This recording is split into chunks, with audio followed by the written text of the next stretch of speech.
കഴിഞ്ഞ ദിവസമാണ് പ്രശസ്ത ഗായകൻ അർജിത് സിംഗ് പിന്നണി ഗാനരംഗത്ത് നിന്നും പിന്മാറുകയാണെന്ന് പ്രഖ്യാപിച്ചത്. സമൂഹ മാധ്യമങ്ങളിലൂടെയായിരുന്ന ഗായകന്റെ ഈ പ്രഖ്യാപനം ഇന്ത്യൻ സംഗീത ലോകത്തെ തന്നെ ഞെട്ടിച്ചിരിക്കുകയാണ്. എല്ലാവർക്കും പുതുവർഷാശംസകൾ. ഇക്കഴിഞ്ഞുപോയ വർഷങ്ങളിൽ നിങ്ങൾ എനിക്ക് ഒരുപാട് സ്നേഹം നൽകി. ശ്രോതാക്കളുടെ ആ സ്നേഹത്തിന് ഒരുപാട് നന്ദി. ഇനി പിന്നണി ഗാനരംഗവുമായി ബന്ധപ്പെട്ട് ഞാൻ പ്രവർത്തിക്കില്ലെന്ന് അറിയിക്കാൻ ആഗ്രഹിക്കുകയാണ്.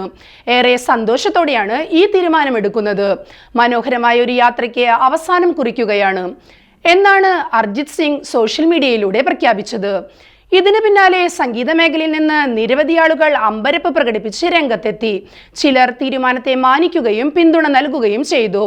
നിരവധി പ്രമുഖരാണ് അർജിത് സിംഗിന്റെ സാമൂഹിക മാധ്യമ പോസ്റ്റിന് താഴെ പ്രതികരണവുമായി എത്തിയത്. ഇതിനു പിന്നാലെ നൂറ്റാണ്ടിന്റെ പ്രതിഭ എന്നായിരുന്നു അർജിത്തിന്റെ പ്രഖ്യാപനം അറിഞ്ഞ റാപ്പർ ബാദ്ഷായുടെ പ്രതികരണം.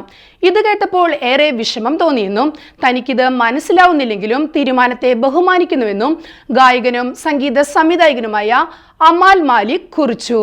സിനിമകളിൽ ഇനി അർജിത്തിന്റെ സ്വരമുണ്ടാകില്ലെന്നത് വേദനയാണെങ്കിലും ഇൻഡിപെൻഡന്റ് മ്യൂസിക്കുമായി അദ്ദേഹം വരുന്നത് കാണാൻ കാത്തിരിക്കുകയാണെന്ന് ആരാധകർ പറയുന്നുണ്ട്. പാടുന്നതിനൊപ്പം സംഗീത സംവിധായകനായും അർജിത് പ്രവർത്തിച്ചിട്ടുള്ളത് കൊണ്ട് തന്നെ അദ്ദേഹത്തിൽ നിന്നും ഇനിയും മികച്ച ഗാനങ്ങൾ തങ്ങൾക്ക് ലഭിക്കുമെന്ന പ്രതീക്ഷയാണ് ആരാധകർ ഒന്നടങ്കം പങ്കുവെക്കുന്നത്.